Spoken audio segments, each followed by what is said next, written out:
Vamos a iniciar nuestra clase, jóvenes. Yo creo que tiene un poquito mejor la voz, ya me siento un poco mejor de salud. Vamos a continuar con el tema del racismo ahora.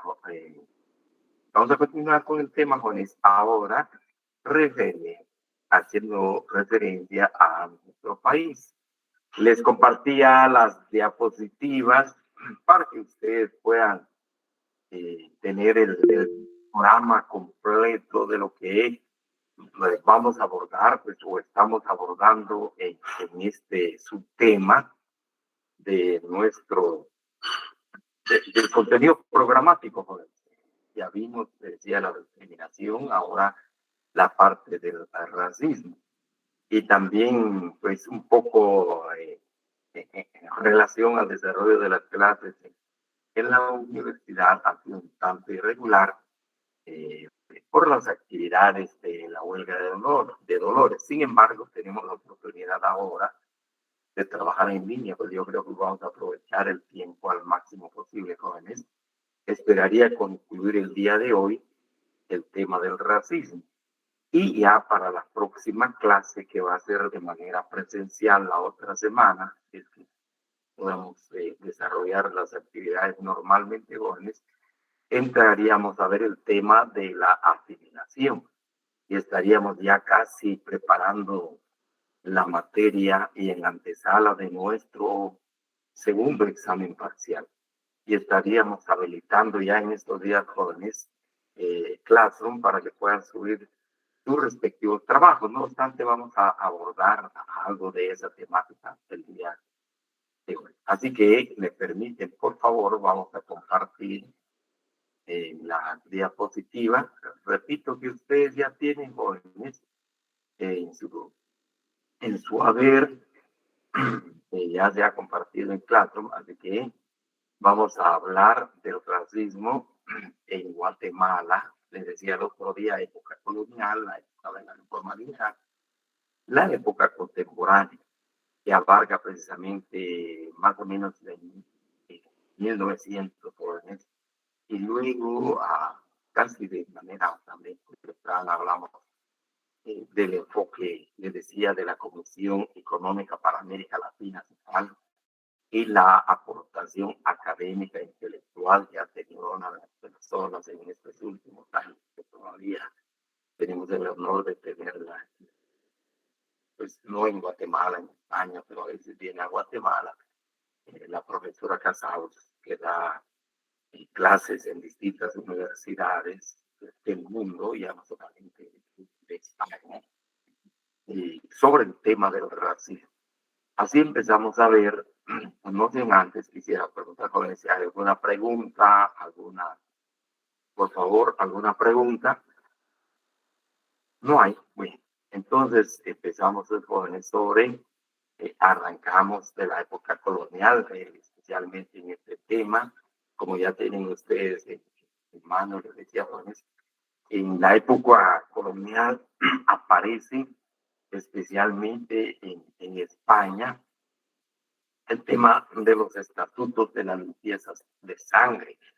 Estos estatutos de limpieza de sangre fueron una práctica que se llevó a cabo en España y tenía una finalidad, tenía como objetivo de establecer realmente quién tenía la cepa de cristiano o el viejo. Es decir, los primeros cristianos y podríamos decir católicos, pues que se fueron formando en España. Porque vamos a ver que hubo una penetración, una llegada masiva de musulmanes a España y musulmanes, especialmente en una guerra de ocupación que se dio en España, pero también llegaron muchos judíos de España. Entonces, estos estatutos de limpieza de sangre pretendían establecer quién era o quién formaba de los cristianos viejos de España, como se dice acá, jóvenes, acreditar que se era cristiano viejo. Es decir, que no se tenían antepasados no cristianos, hispanos, o bien judíos, como significa que que no se tenían bautizados judíos o musulmanes. La limpieza de sangre era una cuestión de honor. Y acá vamos a ver que se le da un enfoque más a la limpieza de sangre desde la perspectiva de la religión, desde la perspectiva de la espiritualidad, pudiéramos llamar acá, pero en el fondo, también vamos a ver, encierra una concepción racista. Esta limpieza de sangre en España significaba que no se tenía antepasados de otra religión que no fuera la cristiana, católica. Implicaba a todos los conversos y sus descendientes, siendo más una cuestión social que legal. Y también religiosa, no solamente cuestión social, sino religiosa. Y no había pretensión, veremos más tarde, acerca de que se pudiera legalizar, llevar al marco jurídico estos estatutos de limpieza de sangre. Sin embargo, en este momento va a ser más un asunto meramente social, como se indica acá, de honor. Se hacía una distinción social, los que eran de una familia de cristianos viejos y el resto, descendiente de conversos, de judíos o musulmanes. Y también vamos a ver acá, como comentario con esto, que realmente va a tomar en la sociedad de España, en este momento va a tomar en consideración el ascenso económico y social, pero más el ascenso económico que van a tener los hijos de los judíos y musulmanes en la economía española. Más o menos como hablamos de Alemania, el ascenso de los judíos, casi en todas las instituciones económicas y financieras y su manejo por parte precisamente de los judíos. Y eso va a ocurrir acá en España, ya que los hijos de los conversos, judíos y musulmanes, van a tener mayor prestancia con la diferencia igual, si han leído ya las diapositivas jóvenes, que los cristianos viejos, principalmente personas,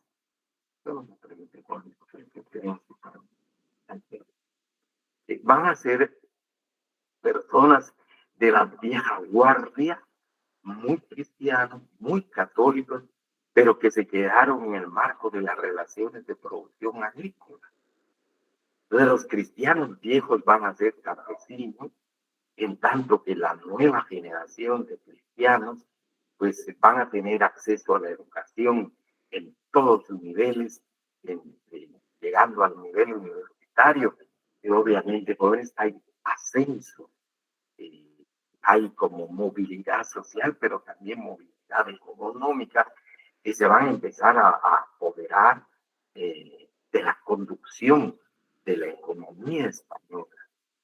Así se dice, la limpieza de sangre se convirtió en un requisito imprescindible para el acceso a muchas cofradías, a órdenes religiosas, órdenes militares, asociaciones, colegios mayores, conventos, gremios, cabildos diocesanos en España.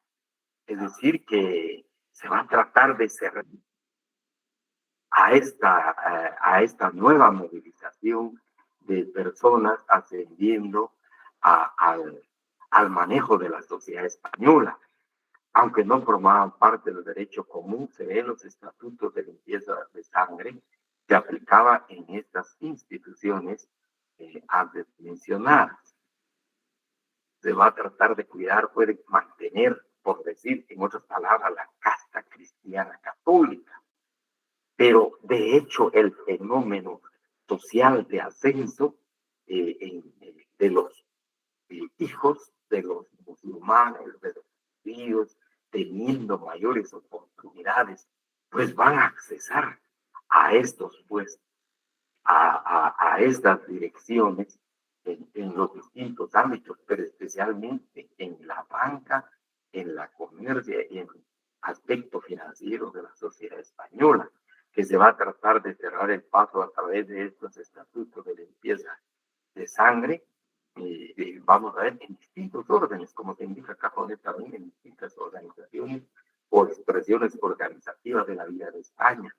Pero el ascenso es mucho más fuerte, jóvenes, y a pesar de la existencia de estos estatutos de la limpieza de sangre, pues empieza ese ascenso. Así se dice, la limpieza de sangre se empezó a practicar en España en el siglo XV, cuando el antijudaísmo se volvía más radical en la sociedad española y que incluso acabó con la expulsión de los judíos, no solamente de los musulmanes. Vamos a ver especialmente esa expulsión que se da en 1942 de los musulmanes especialmente, pero también conlleva la expulsión de los judíos. En plena efervescencia antijudía empezaron a surgir estatutos en determinadas instituciones para acreditar una limpieza de sangre. Pero, la cara de estos estatutos, realmente la expresión de los estatutos, la expresión eh, en apariencia externa de los estatutos, va a ser la religión, pero en el fondo va más allá de la religión, jóvenes. Vamos a ver, por ejemplo, el caso del movimiento antijudaísmo, eh, va en contra de los judíos por el hecho mismo de ser judíos, por el mismo hecho de ser descendientes de los judíos. De igual manera va a suceder con los musulmanes, eh, y el movimiento religioso musulmán. Entonces, pero en el fondo va precisamente abordando el tema, repito, antijudaísmo y el movimiento en contra de los musulmanes por el hecho de ser musulmanes.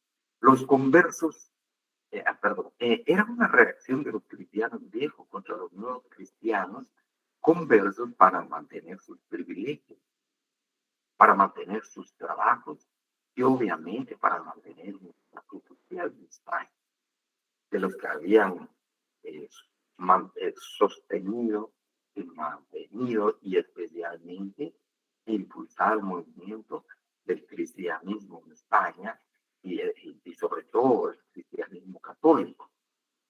Los conversos eran vistos como rivales para ocupar determinados puestos de trabajo o puestos de relevancia nacional, social. Por ello, los estatutos de limpieza de sangre actuaban como filtro en beneficio de los judíos conversos.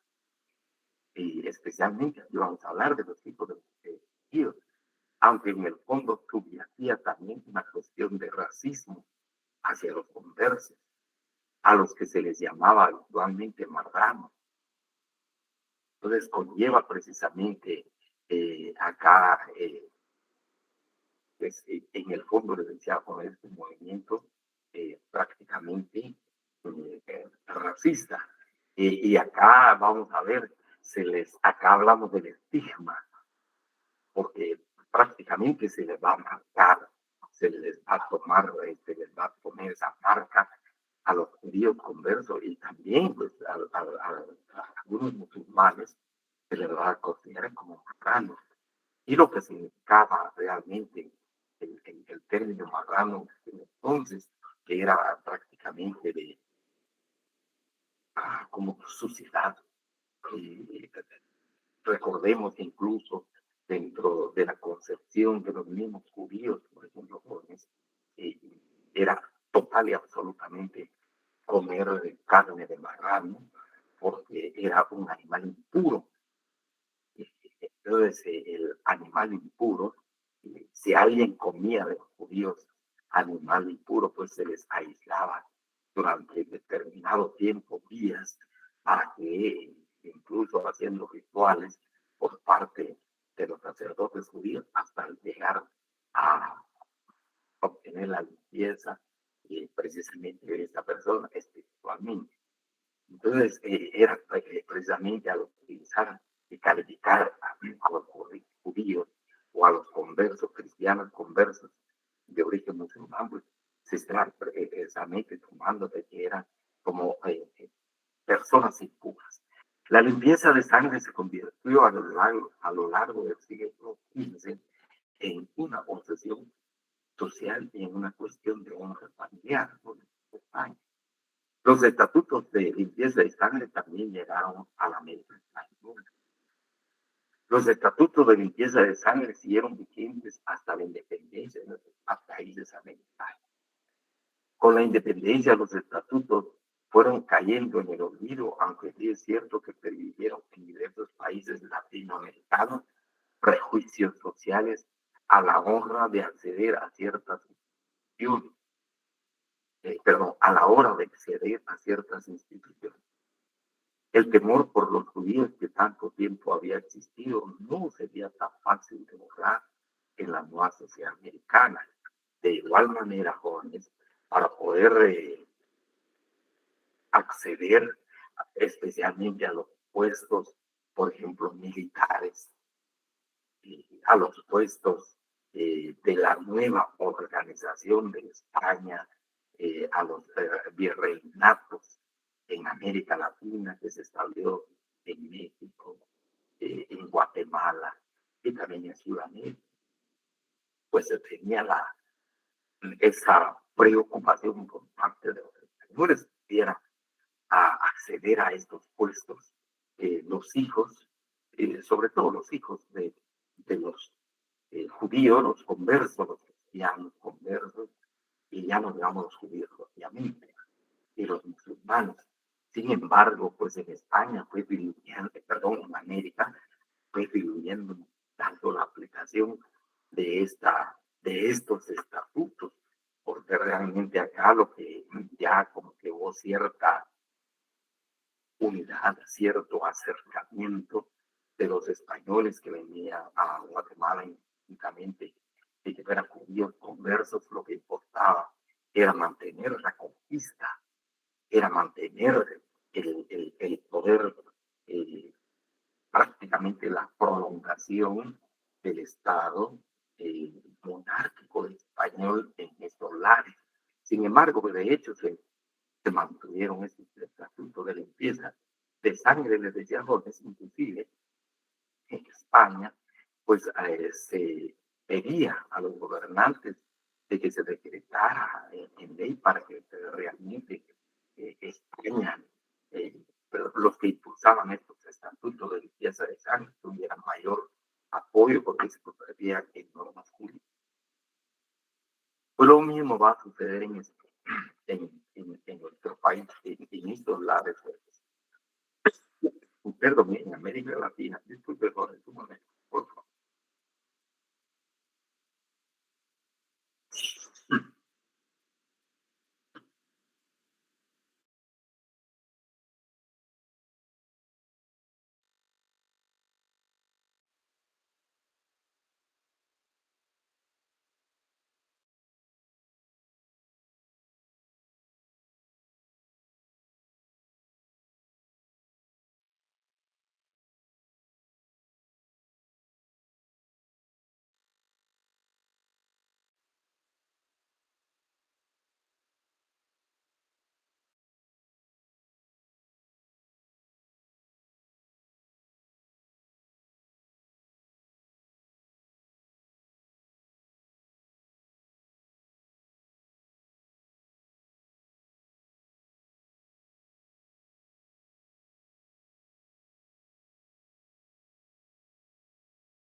Gracias, jóvenes. Y disculpen, por favor, vamos a continuar.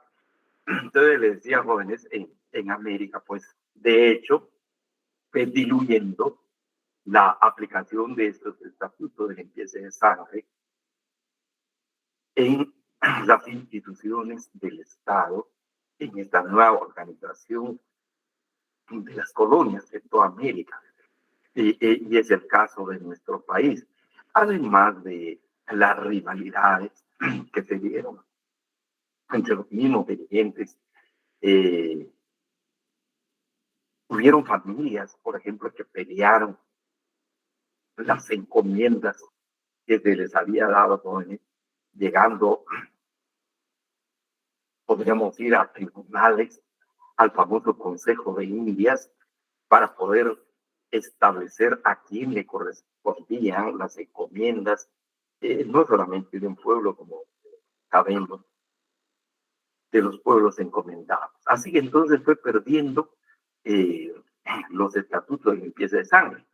Además de que en América Latina, en Latinoamérica, siendo el caso de Guatemala, jóvenes, pues aparece este nuevo personaje, como decíamos, lo que el profesor Severo Martínez y los estudiosos de la colonia encuentran ya, pues aparece una nueva clase social, la clase social de los indígenas, la clase social de los naturales o la clase social de los indios.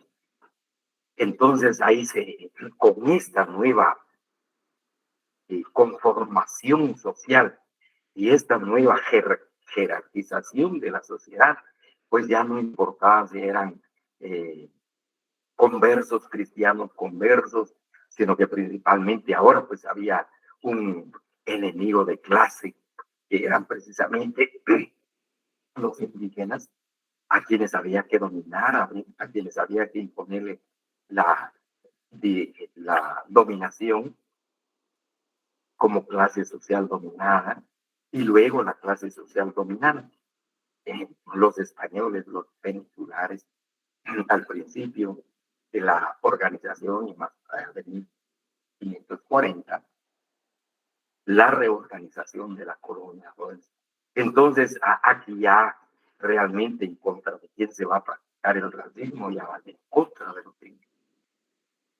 Y luego los españoles, pues aquí va a haber lo que llamamos discriminación entre ellos mismos, por eso la jerarquización, pero ya no es tanto racismo entre los españoles, entre los peninsulares, sino que aquí aparece un nuevo personaje, les decía, el indígena, a quien se le va a ver, pues, desde la perspectiva que hemos estado estudiando, jóvenes. Entonces, razón por la cual,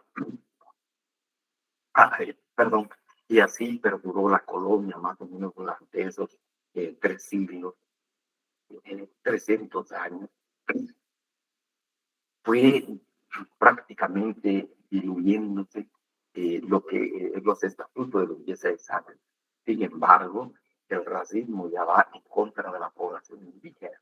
Recordemos los prejuicios que se fueron generando, los estereotipos, ahora podemos hablar, yo creo con propiedad autoridad, nos entendemos en este caso con esa raza, de los prejuicios, de los estereotipos que se fueron dando a lo largo de la colonia y luego el estigma en contra de la población indígena.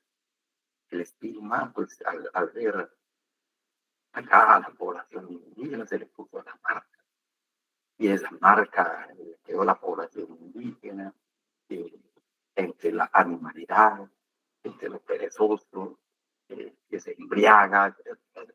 Esa fue la figura, esa fue la marca ya que de una u otra manera conllevaba esa idea.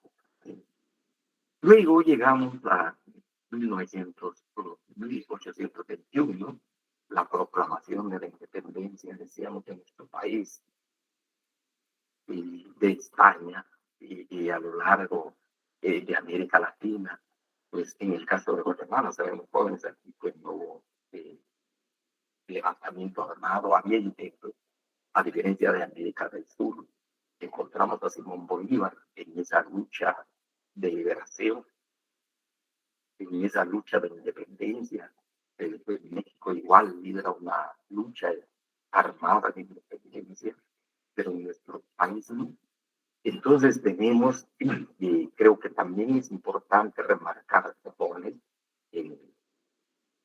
muy brevemente, aun cuando habíamos indicado, pues España empieza a perder el dominio económico de estos países, entre ellos el nuestro, porque ya empieza a la incursión y principal presencia de los ingleses, de los franceses, de los irlandeses y también de alemanes en estos lugares para tratar de abrir un comercio que estaba concentrado únicamente para con España y sus colonias.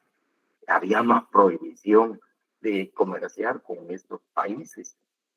Entonces había que también estimula este movimiento de liberación, movimiento de independencia, estos otros países jóvenes para tratar de aperturar el mercado para en relación, disculpe,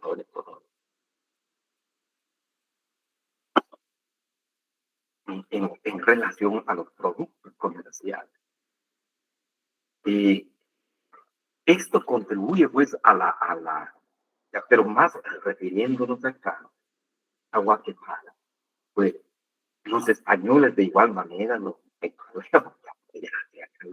los viejos españoles, los de la vieja guardia, pues se van a quedar por un lado porque entonces acá empieza el movimiento de los criollos. Y los criollos, hijos de los españoles, eh, empiezan a realizar este movimiento, este gesto de liberación, dado ya su inclusión también en el manejo de la economía nacional. Y efectivamente ellos son los que van a impulsar este movimiento en nuestro país en el movimiento de liberación. Así surge en el marco precisamente ya de esa independencia el decreto número 76 de la Asamblea Constituyente, la Declaración de los Derechos del Estado y sus habitantes. Dice en el artículo tercero, jóvenes, aunque todos los hombres tienen por la naturaleza iguales derechos, todos los hombres, obviamente en todas partes del mundo, su condición en la sociedad no es la misma.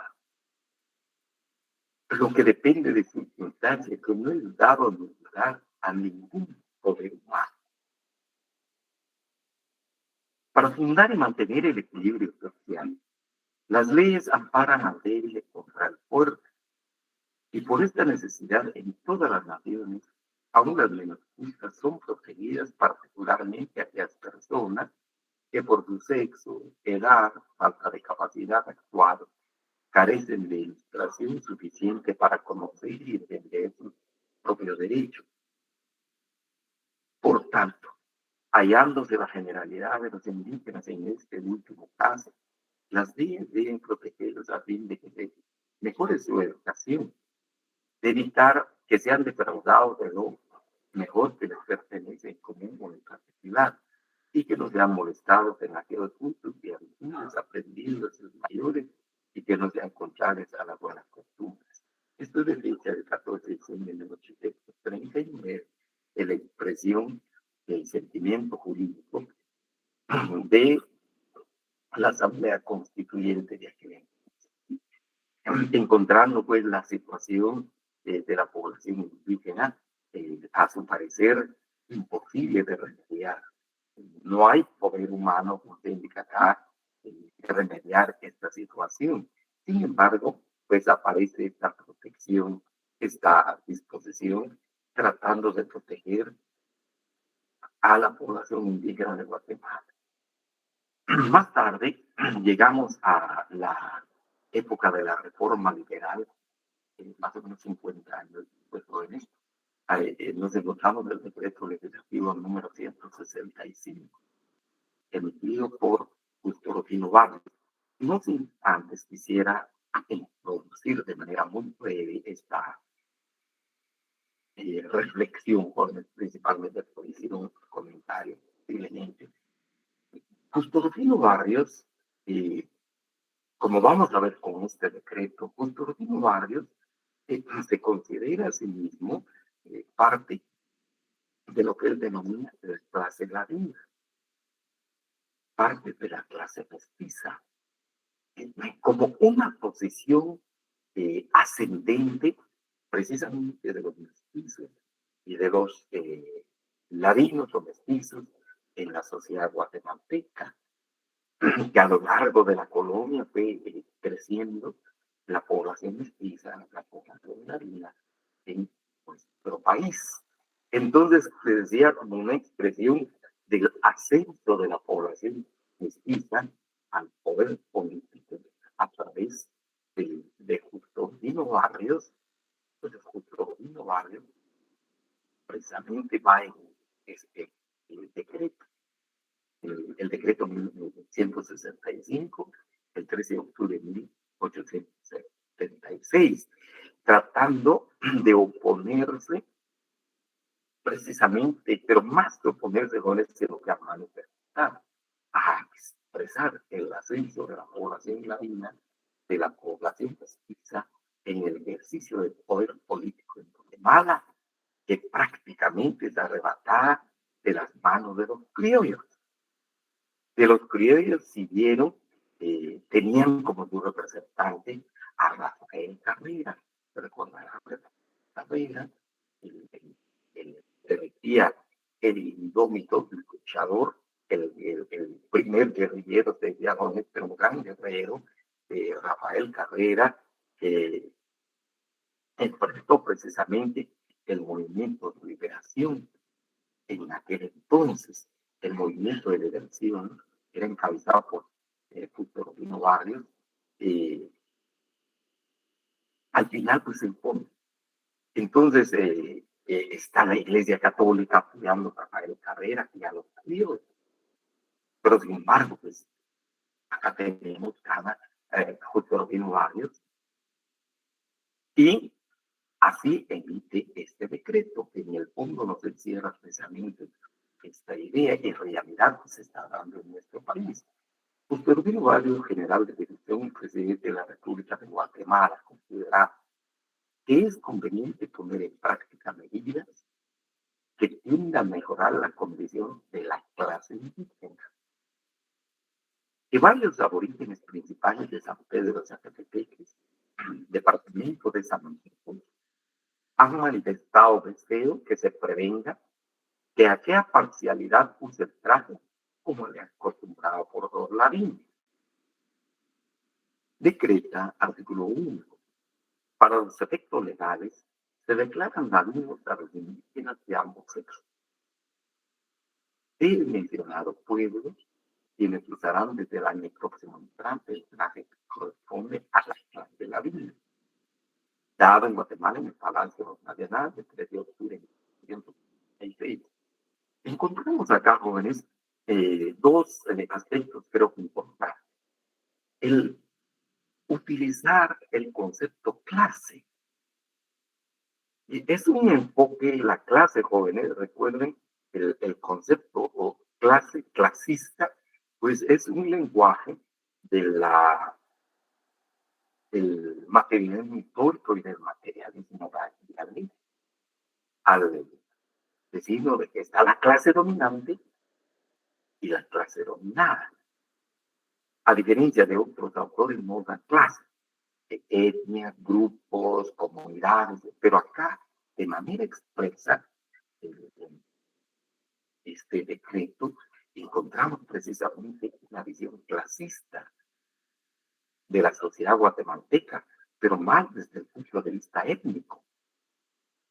Porque entonces, por un lado, nos plantea el general Rufino Barrios que existe una clase indígena y existe una clase ladina. Entonces, lo que pretende acá, vamos a ver, el Rufino Barrios, pues es tratar de borrar precisamente la clase indígena a través de su prácticamente como integración, su incorporación, eh, tratando de dejar lo indígena, dejarlo indígena y asumir eh, lo ladino, especialmente en el caso, por ejemplo, acá de las costumbres e incluso del idioma, viene alguna disposición al respecto, jóvenes, eh, pero creo que lo principal acá, vemos siempre en el fondo, hay alguna concepción desde la perspectiva de la teoría racista. Hemos visto la teoría racista institucional que va a implementar acá justos y barrios. Posiblemente no tanto desde el punto de vista de la teoría biológica, sino que también acá la teoría cultural, eh, perdón, el racismo cultural, como vimos en la tipología del racismo, en la parte teórica referente al racismo. Entonces sería, sin la menor duda, jóvenes, acá la teoría del racismo institucional y el racismo cultural. Eh, disculpen, el racismo institucional y el racismo cultural, precisamente al disponer que la cultura indígena pues sea prácticamente olvidada, despojada a los indígenas de esa cultura y que asuman, eh, como se indica acá, el traje que corresponde a la clase de la vida. Así entonces, perdón, entonces tenemos acá jóvenes, no tenemos acá, pero les agrego jóvenes, cuando veíamos en la discriminación, pues se van a emitir también disposiciones referentes a la desaparición de los idiomas de los indígenas, que se use única y exclusivamente el idioma castellano o el idioma español. Entonces, repito, acá tenemos el racismo institucional porque se va a institucionalizar a través de la estructura del Estado, en este caso, prácticamente la cultura ladina o la cultura mestiza, porque también tenemos el racismo cultural y que se va a impregnar en todas las instituciones del Estado. Esto es la época de la reforma liberal. Y obviamente quisiera agregarles pues los lo que se vio de los estudios que se hicieron en relación a la implementación de este decreto, pues las señoras indígenas de San Pedro, Zacatepec, no se quitaron el traje. Lo que hicieron pues, es tratar de cubrir su traje mediante unos delantales, eh, que realmente pues pareciera de que no fuera el traje, pero debajo del traje estaba, perdón, debajo del delantal estaba el traje, tratando de simular de que efectivamente se había cumplido con esta disposición, con este decreto, por un lado. Y por otro lado, en relación a los niños, eh, para el conocimiento del idioma, pues en las clases se les castigaba a veces si seguían practicando o hablando en su idioma materno, en el idioma maya, especialmente aquí en el idioma man, el idioma maya man. Sin embargo, pues en los hogares aún se practicó el uso del idioma. Luego entramos acá ya jóvenes en la época contemporánea, dando un salto grande, se mantuvo esta situación durante prácticamente el gobierno, después de que dejó el gobierno Justo Pino Barrios, de Manuel Estrada Cabrera, continuó ese racismo institucional y cultural que se traía inclusive, quizás solo por el nombre, por el decreto durante Justo Rufino Barrios, y con la enorme gran diferencia de que Justo Rufino Barrios, pues podríamos decir, despoja de las manos de los criollos la imposición ya de la cultura puramente española.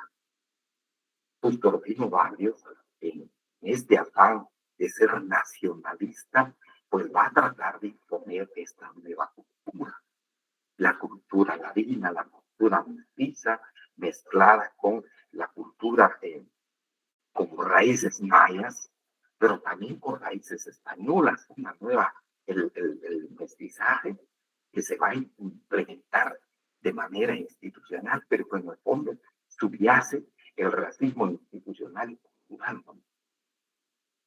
Pues le decía, lo mismo va a suceder y ya sin mayores medidas, pero de hecho así se va a seguir implementando durante el gobierno de Manuel Estrada Cabrera, durante más de 22 años de gobierno dictatorial.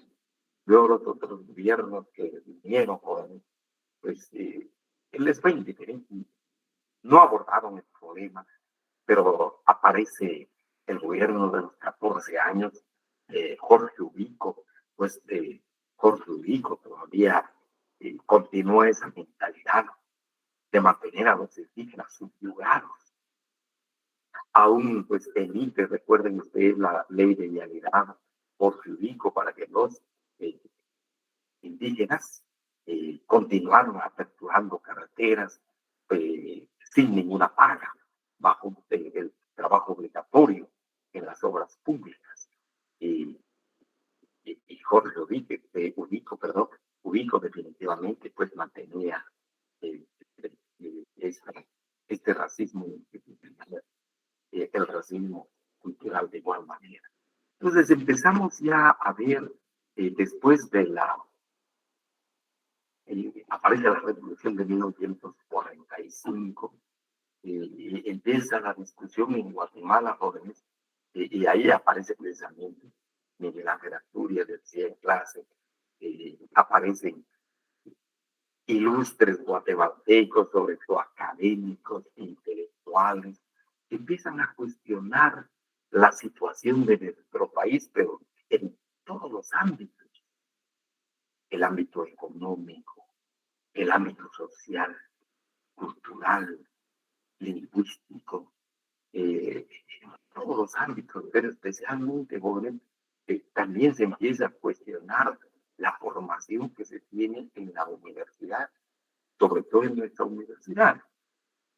La Universidad Estatal, la Universidad de San Carlos, hasta donde realmente la universidad se ha plagado y se plagó a los intereses del autoritarismo que se implementó en Guatemala a lo largo de 100 años, desde más de 1871, más o menos también, 75 años a 1800, 1445 jóvenes. ¿Y qué ha dejado en nuestro país? ¿Cuál es la situación económico-social de Guatemala? Y viene la aportación específicamente en el tema del racismo, pero más sobre el tema del problema, quizás no tanto como racismo, o en relación al problema del indígena, y viene la aportación del licenciado Miguel Ángel Asturias. Se interesa en el tema. Un intelectual pues muy importante, sobresaliente ahí. Y hubieron otros jóvenes que abordan este tema, pero creo que lo más sobresaliente vamos a tener en el profesor Miguel Ángel Asturias, al igual que nosotros de Martínez, ¿verdad? De esa cuenta vimos, jóvenes, que la Constitución de 1945 pues abre, siembra los principios fundamentales de libertad e igualdad de las personas que están en el marco de la sociedad guatemalteca, y que se materializa a través del decreto 900, que de manera expresa ordena la, eh, el levantamiento de la esclavitud. El levantamiento de la esclavitud era precisamente pero la erradicación en el agro de las relaciones feudales de producción y tratar de introducir en el agro las relaciones capitalistas de producción. Y en ese marco nos encontramos entonces y empieza la aportación del, del licenciado Miguel Ángel Asturias. Ya tienen estas diapositivas.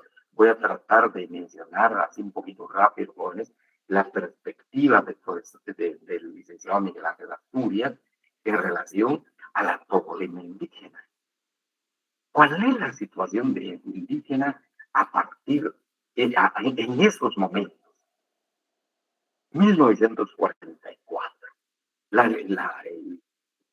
E incluso un poquito temprano, recordemos, esta tesis se va a generar en 1923, antes de la gesta revolucionaria de 1990. Y encuentra el licenciado Miguel Ángel Asturias, pues precisamente estos signos, decíamos, los signos anatómicos del indígena como grupo, como pueblo, como agrupación, como comunidad, y por supuesto también algún enfoque de manera individual, pero más como grupo, nos va a hablar de los signos anatómicos, los signos fisiológicos que presentan los indígenas.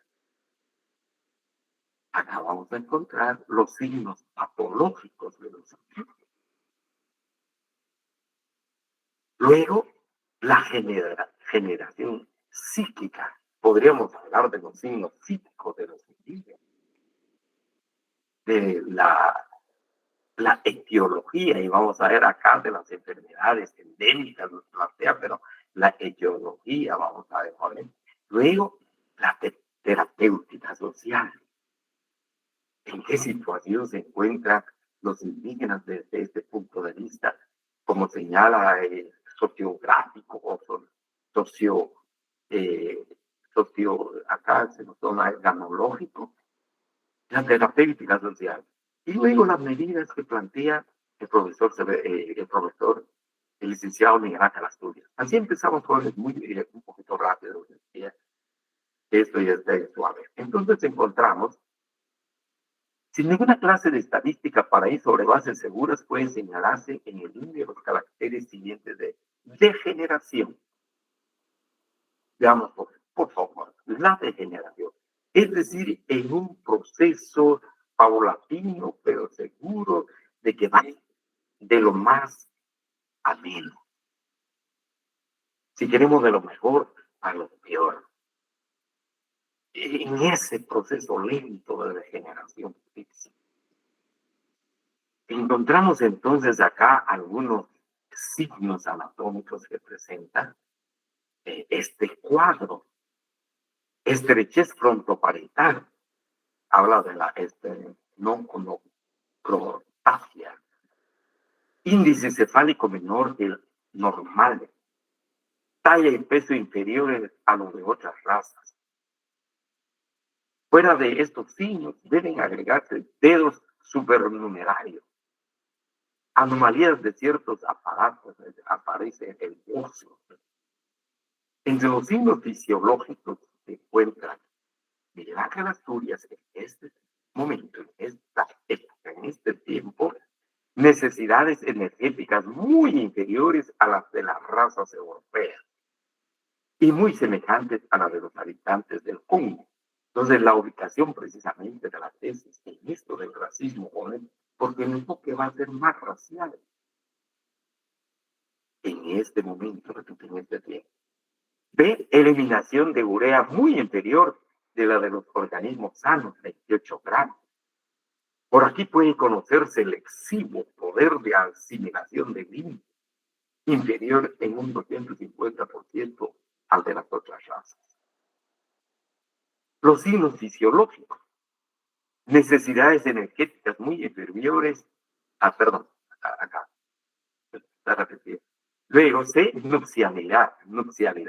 Nada puede decirse, no solo por la falta de estadísticas, sino que también porque entre ellos hay más juntados que casados. Y quisiera agregar a jóvenes, por favor, y esto es en el campo de derecho especialmente, todo yo creo, por favor, jóvenes.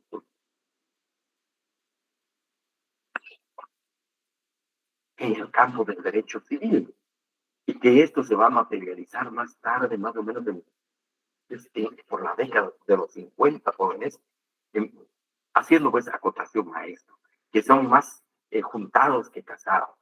En el derecho civil, jóvenes, recuerden, aparece la figura del matrimonio, y desde tiempos antiguos.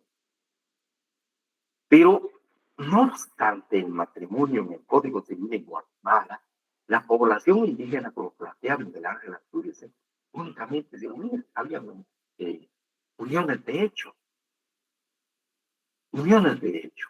Pero en estas uniones de hecho, jóvenes, pues no tiene ninguna legalidad, no tiene reconocimiento legal.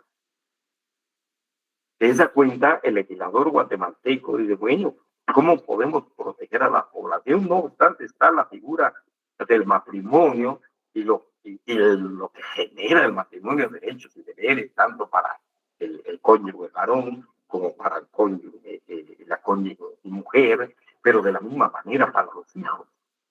Entonces debemos hacer una separación. Y se habla, pues, existiendo la figura de la unión de hecho, y se habla entonces y se regula la unión de hecho legalizada, que ya aparece en el Código Civil hoy, para que los indígenas pudieran precisamente legalizar esa unión de hecho, facilitarles entrar en la vida jurídica al compartir la vida. Entonces ahí aparece precisamente la figura de la unión de hecho legalizada en el caso de nuestro país. Pues fuera de esta acotación ya con este, entonces tenemos la natalidad. La creencia general es que son muy fecundos. Basándose en su fecundidad, se podría abrigar esperanzas si en el sentir muchos biólogos la fecundidad de una raza no fuera en algunos casos signo de degeneración. Habla en el caso de Chile, comarcas malayas. Los tuberculosos, principalmente, y alcohólicos son muy aptos para la multiplicación. Entonces tenemos acá la natalidad, efectivamente se multiplica, tienen 10, 12 hijos, las familias indígenas en el campo. Pero también está la mortalidad. Nada puede decirse a punto cierto, pero a la fecha la mortalidad ha aumentado en las poblaciones. Lo que se comprueba preguntando a los que en tales lugares han vivido muchos años, la mortalidad infantil es excesiva. Estos signos físicos degenerativos señalan desviaciones profundas del tipo primitivo de la raza indígena. Obviamente, bien, por acá, por eso les decía, jóvenes, por favor, en clase, dependiendo del método, de la metodología que se utilice para una investigación, pues así van a ser los resultados. Hablaban de que acá se ha utilizado la metodología del funcional, el, la, el, el método funcional, el funcionalista. Entonces vamos a encontrar más que todo se hace descripción, se hace principalmente descripción de un fenómeno, del objeto del estudio, pero no tanto buscar las causas por, como le decía en el método materialista, como va a hacer el doctor Severo Martínez, en el estructural funcionalismo es más descriptivo. Es por la cual acá encontramos descripción precisamente de lo que es el indígena y la población indígena y el grupo indígena. Luego los signos patológicos, trabajo que está por hacer, se señala. Previas estadísticas y estudios regionales detallados, se establecerá cuáles son las enfermedades que priven en Guatemala. En conjuntos de neumonía, tosferina, tifo, viruela, disentería, paludismo, parasitismo intestinal, enfermedades de la piel, como las más frecuentes. La falta de higiene que en otro lugar tratamos facilita la propagación de las enfermedades. Y es así como vemos desaparecer caseríos enteros y extenuarse pueblos ayer vigorosos. Los simios de tierra fría son o eran más sanos y fuertes. Los casos de longevidad se veían frecuentemente entre ellos, pero se ha cometido el desacierto de llevarlos a trabajar a las costas, en donde aquí adquirieron las endemias tropicales que a fecha nos están aniquilando. La tisis pulmonar, por otra parte, se ha ido propagando excesivamente, como puede comprobarse en los hospitales. De esta propagación es responsable, en primer lugar, el COVID. Breve comentario. Efectivamente, los trabajadores de tierra fría que se trasladan a la costa, especialmente a la costa sur, se trasladan por el trabajo del algodón, hoy día el trabajo de la caña de azúcar, pero encontramos entonces, Jorge, que pues se quedaban durmiendo, viviendo en grandes galeras. Y realmente en esas grandes galeras pues no había protección, no había absolutamente nada, más la existencia de los animales, de insectos que propagaban precisamente el paludismo, pues, como señala acá el autor de la tesis. Entonces, eso fue en desmedro precisamente de la población trabajadora.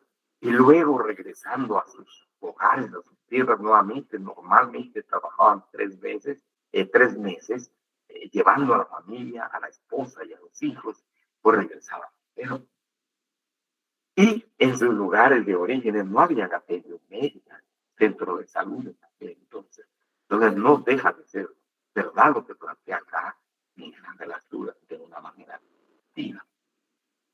La degeneración psíquica es fácil advertir el descenso psíquico en que ha venido el indio, de cuando formaba la raza indomable que antes de someterse murió en su mayor parte o huyó a las montañas, que aún sometida peleó bravamente por su independencia.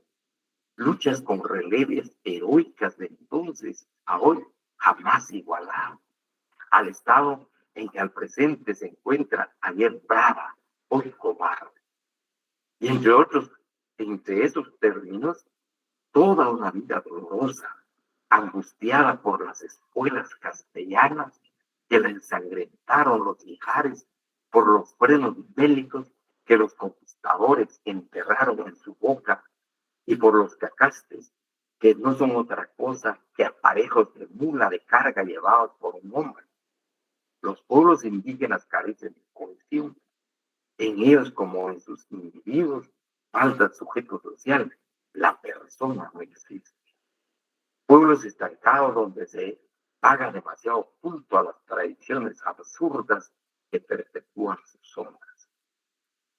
Al plantear acá, solo te permite jóvenes la también. Entonces, breve comentario, efectivamente, acá trabajo casi durante tres siglos y medio, casi 400 años de trabajo, como diría, trabajo, no tanto para mí, sino mantener la nueva organización social en estos territorios, más la tributación que les quedaba para la corona española, el poco trabajo que hacen. Y luego, después de la independencia y la reforma liberal, se les expropia las tierras y se les obliga todavía a trabajar, como vimos a partir de 1871, bajo el gobierno de Manuel Estrada Cabrera, se mantuvo el trabajo obligatorio. El gobierno de Jorge Ubico se mantuvo el trabajo obligatorio, pues que se esperaba precisamente de la población. Realmente era resultado esta descripción que nos hace Miguel Ángel Astúriz. Ya casi las fuerzas se fueron perdiendo. Y aún así, como señala Carbones, por ejemplo, se reporta todavía antes de 1944, los miembros de las poblaciones indígenas pues cargaban a los funcionarios públicos del interior de la República hacia la capital, en estos famosos cacas. Eran como mulas, así como él plantea, mula de carga llevada por un hombre.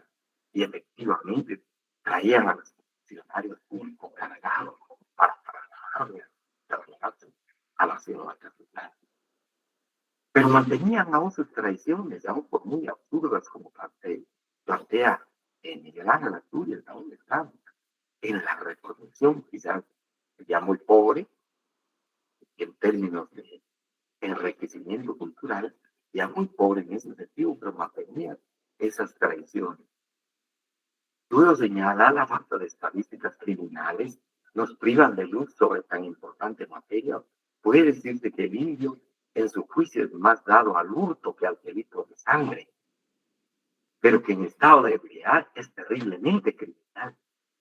Recuérdese además la excesiva crueldad que muestra para su familia, golpear a la mujer bárbaramente, y como a la mujer a sus asémilas y a sus perros. En rigor de verdad, el indio psíquicamente reúne signos indudables de degeneración, es fanático, taxicómano, cruel. La etiología enumerado los signos que traducen la decadencia de la raza indígena deben estudiarse las causas. La alimentación poco nutritiva y escasa, falta absoluta de higiene, excesivo trabajo, casamiento prematuro, endemias tropicales, enfermedades sin ser del medio han hallado fácil propagación, sífilis, tuberculosis, alcoholismo, lichitismo, la famosa chicha, la miseria y la falta de cruzamiento. Entonces tenemos acá, en relación a la falta de alimentación, realmente con los trabajos que se tenían en las haciendas, en las fincas apenas, el maíz, el frijol y la sal, en algunas ocasiones el arroz. Y en cuanto a esto del alcoholismo y chichismo, pues el chichismo es la bebida, el famoso clandestino que señala Javanés, pues realmente también, pues en las fincas, como paga también se les daba alcohol, se les proporcionaba precisamente este clandestino. Entonces, obviamente, dadas las condiciones de vida, las condiciones materiales de vida de los indígenas, estaban en esta situación, falta de absoluta de higiene, de igual manera con el excesivo trabajo, el casamiento prematuro, las endemias tropicales. La terapéutica social, la enunciación de los caracteres degenerativos, el estudio sociográfico y sociodanológico del problema, más que todo el sentido de la tierra como intuición para comprender, me parecen pruebas efectivas de que Guatemala está en peligro por el camino de digitalización que lleva y que hay necesidad inaplazable de aplicar la fecunda de la ciencia para retener o destruir el mal. Las leyes sociales se cumplen fatalmente y los organismos heridos de muerte, como el colectivo nuestro, están llamados a desaparecer cuando no se les salva a sus dirigentes por los caminos que aconseja la terapéutica social. Los organismos sociales, como los individuales, están expuestos a sufrir dolencias en muchos casos, en casos difíciles de curar. Cuando las sociedades humanas se enferman por falta de funcionamiento de sus órganos, el individuo, la familia, el municipio, o por una anemia social que las hace débiles, enfermedad de carácter económico, moral o intelectual, urge la aplicación de medicamentos que la restablezcan. El estudio de tales medicamentos está encomendado a la terapéutica social. Luego propone, casi finalmente, la mestización, pero sí, entre otras, pero no sé, la mestización, pero sí, entre sus fines, la homogeneidad racial, cultural y lingüística de un pueblo que encuentra con porciones sociales de civilización o cultura retrasada o de civilización o cultura superior. Brevemente en esta parte, jóvenes, por favor, acá nuevamente hablamos prácticamente de la teoría, recuerden por favor, biológica del racismo en cuanto a una cultura superior por razón de raza. Acá encontramos presencia de estos rasgos de la teoría eh, del racismo biológico y la consideración de una raza superior por razones meramente que hay, como diríamos, genéticas, y la existencia de una raza inferior. Y hace precisamente alusión en esta parte de estos conceptos que utiliza el racismo biológico, el autor de la tesis. La mestización es indudable que hubiera proporcionado al indígena una puerta ancha para pasar de su primitivo estado social al estado social que la civilización europea dejó en estos juegos. Entre los obstáculos que le impidieron se menciona, los indios se han gastado ellos mismos. Su sangre no ha hecho a través de incontables generaciones, sino girar en un círculo. Para el caso pequeño, hace falta sangre nueva, corrientes renovadoras que resaltan la fatiga de sus sistemas, vida que bulla, pujante y armoniosa. Sangre nueva y aquí nuestra divisa para salvar al indio de su estado actual. Hay que contrapesar sus deficiencias funcionales, sus vicios morales y sus cansancios biológicos. Hay que devolverlo a la vida para que abierta en esta hora de conmociones la obligación que tiene de contribuir al tributo de los ideales de la humanidad, se esfuerza por alcanzar. El establecimiento en que se encuentra la raza indígena, su inmoralidad, su inacción, su rudo modo de pensar, tiene origen en la falta de corrientes sanguíneas que le impulsen el vigoroso anhelo hacia el progreso. Breve comentario, jóvenes, volviendo nuevamente al tema del racismo, voy a hacer un poquito más rápido, por ejemplo. Pues acá encontramos precisamente esos tipos de racismo que hemos hablado dentro de la tipología del racismo. Y hay racismo, acá el de Ángel Asturias se enfoca en relación a la sangre, al biológico, al tema biológico, al racismo biológico. El estancamiento que se encuentra esta razas de movilidad en acción que rudo a pensar tiene origen en la falta de corrientes sanguíneas que le impulsen con vigoroso anhelo hacia el progreso. Los Estados Unidos de América y la República de Argentina suelen citarse como ejemplos de lo que la inmigración hace de los pueblos. Y así de buscar ejemplos se trata de hacer entre nosotros los cruzamientos que ha habido alemán e indio. Y con facilidad se advertirá la mejora. Los hijos de alemán e india son robustos, bien dotados y en cuanto al aspecto físico, desde el punto de vista estético, no puede pedirse más. Se trata de una raza acotada y de alguien para salvarla antes de una reacción económica, psicológica y nacional, hay necesidad de una reacción de todo. Vida, sangre, juventud, eso hace falta en el indio.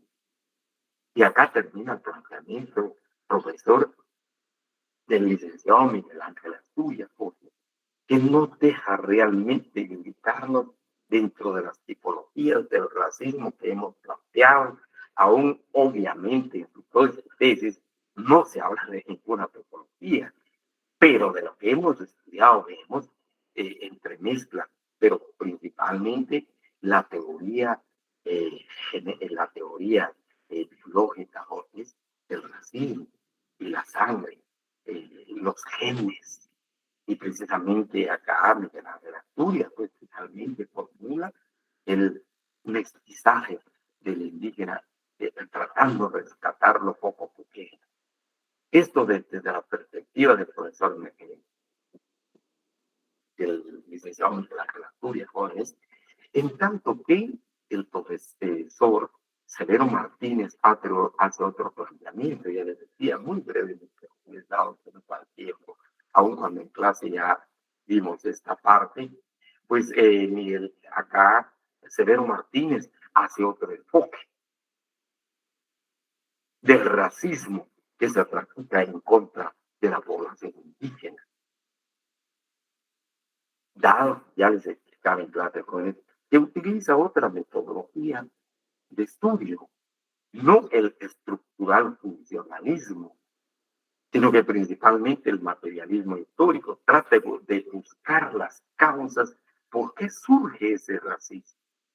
No solamente describir los hechos, sino de buscarlas por qué, a qué se debe.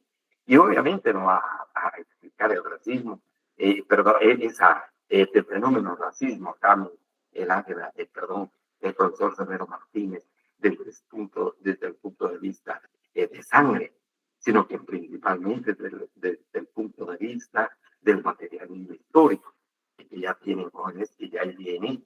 ¿Qué es el indio? Es la primera pregunta que se hace. ¿Qué es? Y esencialmente, el Severo Martínez les indicaba, jóvenes, plantea que es un concepto ideológico realmente relacionado con la lucha de clases. Y ahí nos habla primeramente de los criollos, vean, jóvenes, por favor. Los criollos, con la diferencia de que el profesor Severo Martínez trata de ver, primero pues aparecieron los peninsulares, pero luego los criollos fueron acentuando, fueron tratando de ampliar el marco ideológico acerca de la lucha de clases y fueron principalmente los que van a tomar esta clase dominante. Y luego los dominados van a ser los indígenas o los indios, como plantea el profesor Severo Martínez. Por un lado. Por otro lado, el rasgo principal que va a explicar el porqué del indio va a ser el trabajo forzado. Y le decía, jóvenes, entonces Miguel Ángel de Asturias dice, no basta con mostrar al indio, no basta con describir al indio, de nada sirve con hacer descripción. Acá, mostrarlo, ahí está. Luego describirlo, mire, fíjese que tiene esto realmente no es suficiente para abordar el problema, sino que es necesario explicar el problema. Y obviamente para explicar el problema, jóvenes, hay que buscar las causas. Entonces tenemos el enfoque del racismo desde el punto de vista de las clases sociales. Razón por la cual quisiera decir, esto lo tienen pues incluso ya estudiado, leído, jóvenes para su trabajo. Por favor, luego plantea la ideología criolla, deshistorizó al indio en el afán de general de deshumanizarlo y con la facilidad entonces esclavizarlo. Eso señala la ideología criolla, es decir, el indio no tiene, el indio es como un animal, el indio no tiene nada, pues deshumanizarlo. Y obviamente con la facilidad de explotarlo, someterlo, esclavizarlo, es lo que plantea el profesor Severo Martínez, pero especialmente entonces nos habla de la reducción de los pueblos de indios que se fueron generando en 1940, jóvenes, y luego la implantación especialmente jóvenes del trabajo forzado. Y ahí aparece el indio, tengo el profesor Severo Martínez. No había niños, como decía él, en su trabajo, jóvenes que están leyendo, pues acá Pedro de Alvarado no encontró indios, sino él. Sino una vez que se implantó la colonización, ahí sí aparecieron los indios, el trabajo forzado.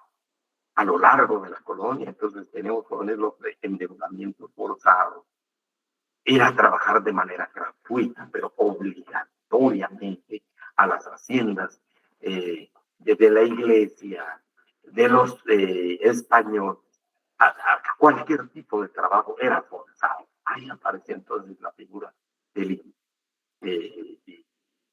y como parte de esa ideología. Y así se fue impregnando como un fenómeno colonial prolongado. Y fue más allá de la independencia, porque efectivamente Guatemala sale precisamente se desliga de España, pero ese fenómeno indio no se delegó de España, como plantea el profesor Severo Martínez, continuó bajo el régimen liberal, bajo el régimen, si quiere, inmediatamente después de la independencia, y siguió trabajando en ello, siguió el trabajo forzado y se fue diluyendo porque ya no se sabía si había normas o no normas, pero llega justo Rufino Barrios, implementa nuevamente el trabajo forzado y aparece ahí el indio. Significa, dice Jorge, la supresión del factor que fue determinante, el trabajo forzado. pero Rufino Vargas acentúa.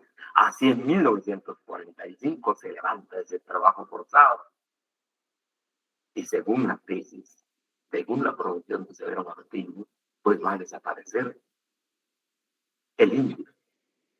Y no es un fenómeno, como dicen, no es un fenómeno racial, no es racismo, sino que formó parte de toda una ideología y especialmente aunado al trabajo forzado, se mantuvo el indio, el concepto indio, precisamente por el trabajo forzado. Luego dice que es el indio. Entonces, él plantea jóvenes indios son en Guatemala los individuos que conservan las características de los siervos coloniales. ¿Y cuáles son las características principales? Pero una de las principales jóvenes para poder hablar de indio. Precisamente, dice el profesor Pedro Martínez, el trabajo forzado. El trabajo forzado, esa es una de las características principales. Pero también al hablar de las características encontramos el siervo colonial, el modo de vida de los indígenas, su indumentaria. Si todavía mantiene su indumentaria, aun cuando esté libre, aun cuando ya no esté bajo trabajo forzado, bueno, pues será considerado indio. Pero probablemente poco a poco va a dejar su indumentaria. Luego, el utillaje, las costumbres, las lenguas, la mentalidad del individuo en cuestión todavía está arraigada precisamente al coloniaje español. Y de ahí se habla precisamente del colonialismo moderno. Entonces, sí podemos hablar de indios, pero en su mayoría ya no hay indios en Guatemala. Como se señala, jóvenes, acá en Guatemala hay racismo y discriminación, como en todas partes. Es un fenómeno ideológico de superestructura que responde a la lucha de clases y opera solamente en función de ella. Entonces, una vez que el indígena deje estos rasgos, pues dejará también el racismo. Eso es esencialmente lo que plantea el profesor Severo Martínez. En conclusión, señala que la condición del indio en la actualidad y en el estricto sentido es un vestigio colonial, una supervivencia de algo que ya perdió sus bases originales. Ya eso no es una esencia. ¿Y cuál es el base, cuáles son las bases originales? El trabajo forzado, el trabajo obligatorio, esencialmente. En nuestros días, lo esencial del indio proletario es un ser proletario y no su ser de indio. Muy brevemente, jóvenes, aquí es donde encontramos incluso cierta ambigüedad en la proposición, en la propuesta y el punto de vista. Porque aún entonces se conoce al indio proletario. Sería el guatemalteco proletario desde esta perspectiva, porque si perdió su calidad de ser trabajador, obligado, forzado, pues el proletario es libre. El trabajador que está en las relaciones sociales, especialmente de producción capitalista y ya no feudal, pues es libre. Sin embargo, lo encontramos y lo califica todavía el profesor Severo Martínez como indio. No obstante, la proposición de que al perder esencialmente su característica de trabajador forzado, pues deja de ser indio, no obstante ello, pues aún se mantiene. Lo esencial del indio pequeño burgués es su carácter pequeño burgués y no los vestigios discriminatorios del ser siervo que pueda llevar sobre su cuerpo o sobre su personalidad. La concepción del indio como un ente invariable implica que se le concibe como un ser distinto al resto de los humanos, pues a esto se le reconoce como esencial su capacidad de cambio progresivo. La ideología criolla deshistorizó al indio en el afán general de humanizarlo. Y dejamos esto hasta acá, jóvenes, seguiremos ya el enfoque. Y acá, jóvenes, muy brevemente, por favor, para resumir el enfoque que nos plantea el profesor Severo Martínez, en un momento dado, casi al final de su exposición, nos deja un poquito, pues así, casi una posición ambigua. Si efectivamente el trabajo forzado era la característica esencial del indio particular del racismo, entonces al levantarse el trabajo forzado, pues ya no había indio. Sin embargo, encontramos que todavía hay en el proletariado rural guatemalteco hoy que trabaja en condiciones de capitalismo.